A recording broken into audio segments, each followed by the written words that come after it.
பாக்கியா கோபி மேலே கம்ப்ளைண்ட் கொடுத்துட்றாங்க. போலீஸ் வந்து அவரை அழைச்சிட்டு போகுது. அதை பார்த்துட்டு செழியன் என்ன பண்ணுறாரு, ஓடுறாரு. எங்கள் அப்பா எந்த தப்பும் செய்யலைங்க, ஏங்க அதை அழைச்சிட்டு போகிறீங்க அப்படிங்கும்போது, இவர் மேலே கம்ப்ளைண்ட் வந்திருக்குப்பா அப்படின்னு சொல்லிட்டு போலீஸ் ஸ்டேஷனில் வந்து பேசிங்கன்னு போலீஸ்காரரும் சொல்லிடுறாரு. வீட்டில் வந்து என்ன பண்ணுறாங்க, யாரோ கம்ப்ளைண்ட் கொடுத்துருக்காங்க அப்பா மேலே, அதனால தான் வந்து போலீஸ் அழைச்சிட்டு போகுது அப்படின்னு சொல்கிறாங்க.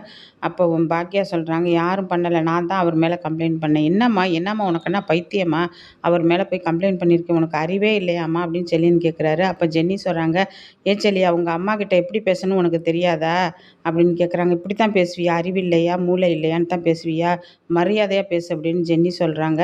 அப்போ வந்து இவங்க கேட்குறாங்க, ஈஸ்வரி கேட்குறாங்க, என்ன பாக்கியா போலீஸ் வரைக்கும் போயிட்ட, உங்களுக்கு தெரியாத அத்தை, அன்னைக்கு மட்டும் கெட்டுப்போன கறியை இவர் தானே போட்டார், இது போட்டதுக்கு என்கிட்ட வந்து ஆதாரம் இருக்குது, அந்த வந்து போடாமல் அது வந்து கண்டுபிடிக்காமல் இருந்திருந்தா, இவர் தான் எனக்கு தெரியாமல் இருந்திருந்தா என்னை வந்து போலீஸ் அரெஸ்ட் பண்ணியிருக்கோம், அப்புறம் வந்து என் கடையை உடச்சி நொறுக்கியிருப்பாங்க தெரியுமா உங்களுக்கு, இதெல்லாம் தெரியாமல் பேசுகிறீங்க அத்தை, இருந்தாலும் நீ போயிருக்கக்கூடாது, அன்னைக்கு நீங்கள் போலீஸ் ஸ்டேஷனில் இருந்தீங்களே அத்தை, அப்போ அவர் வந்தாரா அப்படின்னு சொல்லும்போது அப்படியே தலை குனிஞ்சுக்கிட்டு நிற்கிது ஈஸ்வரி. இன்றைக்கும் அவங்க பிள்ளைக்காகத்தான் பேசுகிறாங்க.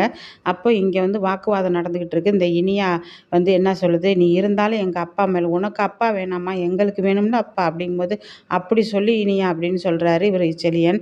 அப்போது உனக்கு தெரியாது இனியா, உனக்கு உங்கள் அப்பா பண்ணுற நல்லது மட்டும்தான் தெரியும், திருட்டுத்தனம் மட்டும்தான் தெரியும். நானும் எவ்வளவு தான் பொறுத்து பொறுத்து போக முடியும், நாளைக்கு என் பேர் கெட்ட பேராகி நான் தொழிலே செய்ய முடியாமல் உட்காந்துக்கணுன்னு தான் அவர் பண்ணது அப்படின்னு சொல்கிறாங்க. அப்போ பேசிக்கிட்டு இருக்கும்போதே எழில் வீட்டுக்கு வர்றாரு. எழில் வீட்டுக்கு வந்து அப்படி சொல்லுமா அப்படிங்கிறாரு.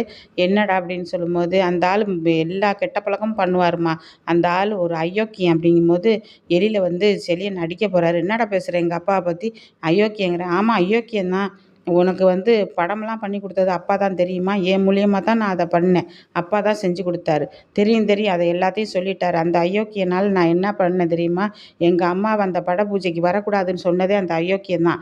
என்னுடைய ப்ரொடியூசர் சொல்லிட்டாரு, உங்கள் அம்மா வந்தால் நீ இந்த படத்தில் நடிக்க முடியாது, இந்த படத்துக்கு நீ 10 லட்ச ரூபா நஷ்ட ஈடு கொடுக்கணும் அப்படின்னு சொல்லிட்டாரு. அதனால தான் நான் வந்து என்ன பண்ணேன், எங்கள் அம்மா வந்தவங்களை நான் விரட்டி விட்டேன் தெரியுமா அப்படின்னு சொல்லும்போது, அப்படியே வாயை பொத்திட்டு செழியன் நான் இனியா எல்லாம் அப்படி நிற்கிறாங்க. அப்போ அமிர்தா வாயை திறந்து சொல்கிறாங்க, இவர் அதை சொல்லிட்டு வீட்டில் வந்து எவ்வளோ வேதனைப்பட்டாருன்னு எனக்கு தான் தெரியும் அப்படின்னு ஜென்னியை பார்த்து சொல்கிறாங்க. அதுக்கு ஜென்னி சொல்கிறாங்க, இப்படிப்பட்டவரா அவர் இப்படிப்பட்டவரா, நல்லவரே கிடையாது அவர். ஆமாம் ஜென்னி, அவர் எவ்வளவு பண்ணார் தெரியுமா, அதுக்கான ஆதாரம்லாம் இருக்குது, எத்தனை குழந்தைங்க அந்த பிரியாணியை சாப்பிட்டுட்டு எத்தனை குழந்தைங்களுக்கு வந்து வாந்தி மயக்கம்லாம் வந்துச்சு தெரியுமா ஜென்னி, அதெல்லாம் வந்திருந்தா இப்போ என்ன செஞ்சுருப்பாங்க, என்னையை தானே இது பண்ணியிருப்பாங்க, என்னையை தானே வந்து இது பண்ணியிருப்பாங்க, தப்பாக பேசியிருப்பாங்க, இந்த அம்மா ஒரு பொம்பளையாக இருந்து கடையை வச்சுட்டு இப்படி பண்ணுதுன்ட்டு, அதெல்லாம் எங்கே இவங்களுக்கு தெரிய போகுது. அதாவது செழியனுக்கு இனியாவையும் சொல்கிறாங்க, உங்களுக்கு அதெல்லாம் தெரியாது, உங்களுக்கு உங்கள் அப்பா பணம் கொடுத்தா உங்களுக்கு ஈன்னு இழுப்பீங்க, உங்கள் அப்பா உங்களுக்கு எது செஞ்சாலும் நல்லதாக நடக்கும், அதுதான் உங்களுக்கு தெரியும், ஆனால் எதுவுமே நீங்கள் எனக்கு வந்து பேசவே மாட்டீங்க நீங்கள் 2 பேரும் அப்படின்னு சொல்லும்போது, இப்போ சொல்லுங்கள் அத்தை, நான் செஞ்சது தப்பா ரைட்டா அப்படிங்கிறத இப்போ சொல்லுங்கள், தப்பா சரியாங்கிறத அப்படின்னு வந்து பாக்கியா பார்த்து ஈஸ்வரியை பார்த்து கேட்குறாங்க. அப்போ செல்வி சொல்கிறாங்க, அவங்களுக்கு எங்கே தெரிய போகுது, அவங்களுக்கு புள்ள பாசம், அதனால் வந்து அவங்க அப்படி பேசுகிறாங்க, 1000 தான் இருந்தாலும் பாத்தியாக்கா, உன்னைய தூக்கி எறிஞ்சிருச்சு உன் வீட்டில், என்னைக்கு இருந்தாலும் அவங்க அப்பா அவங்க புள்ள தாக்கா பெருசு அப்படின்னு செல்வி சொல்கிறாங்க. செல்வி சொல்கிறது கரெக்டாக பேசுகிறாங்க செல்வி. அதை கேட்டுட்டு எழில்னு சொல்கிறாரு, ஆமாம்மா நீ நீ நீ பயப்படாதம்மா, உனக்கு எப்போவும் நான் இருப்பேன், அந்த படமே வேணாம்மா எனக்கு நான் உன் கூட வந்து ஹோட்டலில் வந்து உனக்கு ஹெல்ப் பண்ணிக்கிட்டு நான் சந்தோஷமாக இருக்கிறேம்மா, எனக்கு அந்த ஆள் கொடுத்த இது படமே வேணாம், அந்த ஆள் மூலமாக வர்ற எதுவுமே வேணாம்மா அப்படின்னு சொல்லும்போது, பாக்கியா வந்து கெத்தாக நிற்கிறாங்க. அப்போ செடியன் இனியாவும் தலையை தொங்க போட்டு நிற்கிது.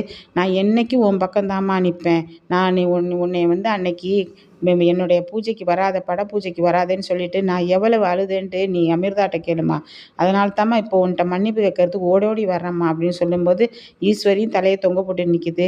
எழில் தம்பி, நீங்கள் என்றைக்குமே அக்கா பக்கம் இருந்தீங்கன்னா அக்காவுக்கு வெற்றி தான்ட்டு செல்வி